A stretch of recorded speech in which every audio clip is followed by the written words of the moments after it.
This is spicy meatball. Yes, you read the title right. My name is Tiernan Moore, and I'm a self-taught songwriter. I've made music for how long now? 9 years?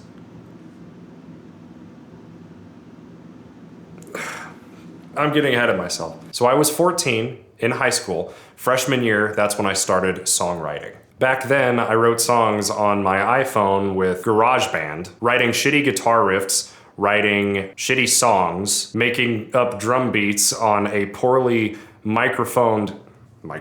making up drum beats on a poorly mic'd up electric drum kit at that. I feel like because of my young high school mind and the fact that nobody else in my grade or pretty much in my town was really doing what I was doing, I felt incredible joy, and overall I was really impressed with my own abilities. I had pride in what I was doing at the time, which overall I am super thankful for. However, I quickly grew a distaste for my old music. And it wasn't even shortly after release, it was like less than a month after I released the song. And the reason I grew a distaste so quickly is just due to the fact that I kept learning so quickly about pretty much everything, how to mix, how to write better, what better techniques to use, and all of that kind of stuff. At that point, my music got a little more unnecessarily technical.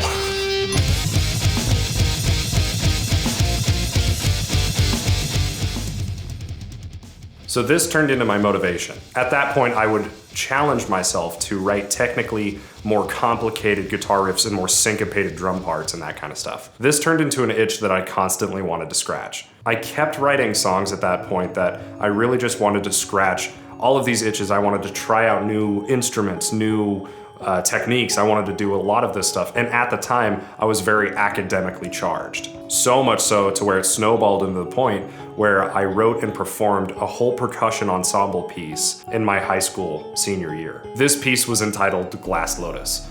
I might have a video of it somewhere. If I do, I'll pop it up right here. During this amazing point in my academic career, I figured out that I was writing songs that I knew that I was immediately going to hate.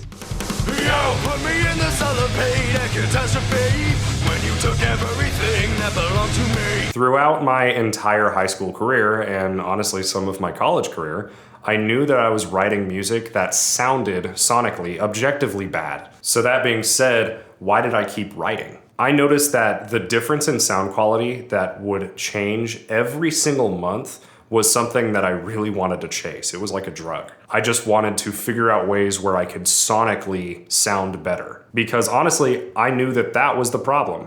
Once I figured out my techniques, once I figured out how to sing okay, once I figured out how to do X, Y, and Z, it was mainly the mixing and the mastering that I was still trying to figure out. I was also experimenting with a lot of cool musical ideas at that point, especially around the college time. I performed in my college jazz band for a semester, and we ended up playing Spain. It was the first time I heard that song. Gorgeous song, by the way. It was elements of jazz and Latin and funk and all of this other kind of stuff. At the time, I was also playing with my band at the time, Mastermind of Monkey. We were very funk-driven, which kind of made me think about different ways that I can approach my own music. A good example of this was Stargazing. Stargazing is pretty much the only funk song I've ever really released. And at the time, it sounded pretty good. My entire academic career, I lived and breathed music, so much so to where I thought I'd actually get withdrawals. At that point, because of that, I went out of my way to try and find new gear that could try and help me figure out the sound that I really wanted. I got new gear, I ended up getting some plugins, and lo and behold, I still sucked. The reality is that I never actually escaped that. Get away the I would love to come on here and say that each song that I've written is an improvement on my last, but honestly, most of the time that's not really the case. But truthfully, that is an unrealistic expectation that way too many artists fall victim to, unfortunately. And because of that, sometimes it actually makes artists drop out of art entirely. And really the only difference between me now and me then is just the fact that I don't release the shitty songs.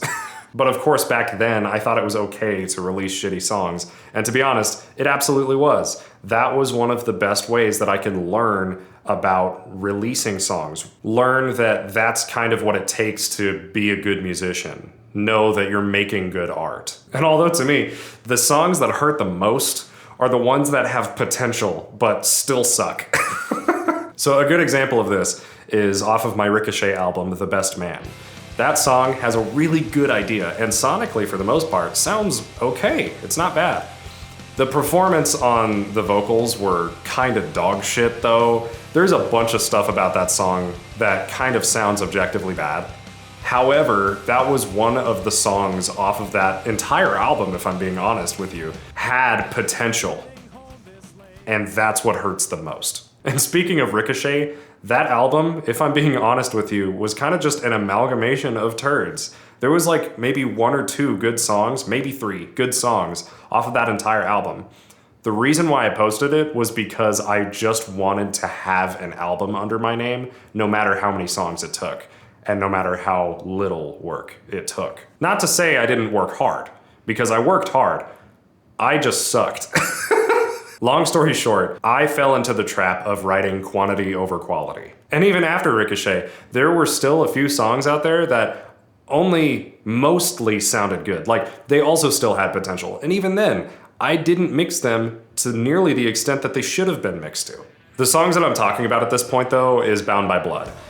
It's a trilogy that I wrote. I love the story behind it, but it's just the execution on a lot of that stuff was kind of ass. But to cut myself a little bit of slack, during Bound by Blood, in the midst of recording all of those songs, I transitioned from GarageBand to Logic, so I was still trying to learn a lot of other stuff at that point, but you still get the idea. And stargazing, that's a different story. You know who you are. The biggest point that I'm trying to make is if you dislike your old pieces of art, I'd argue that you're doing it right. I'd argue that you're following a good path. I'd argue that the critic inside of you, the one that people say is the harshest critic, sometimes has a point. That critic might be right to think that some of your stuff is dog shit, but just aim to prove that critic wrong.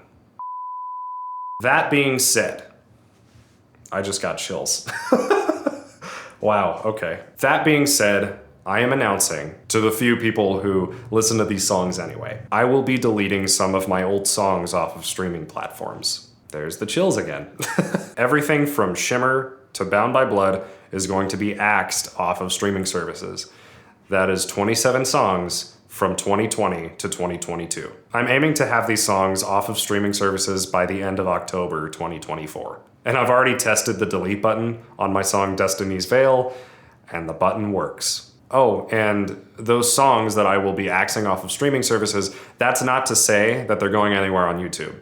They will stay on my channel on YouTube, so you can still listen to them. And unfortunately, yes, there is going to be a couple of fan favorites in that pile that are going to be axed, like Siren. I think it's really only just Siren.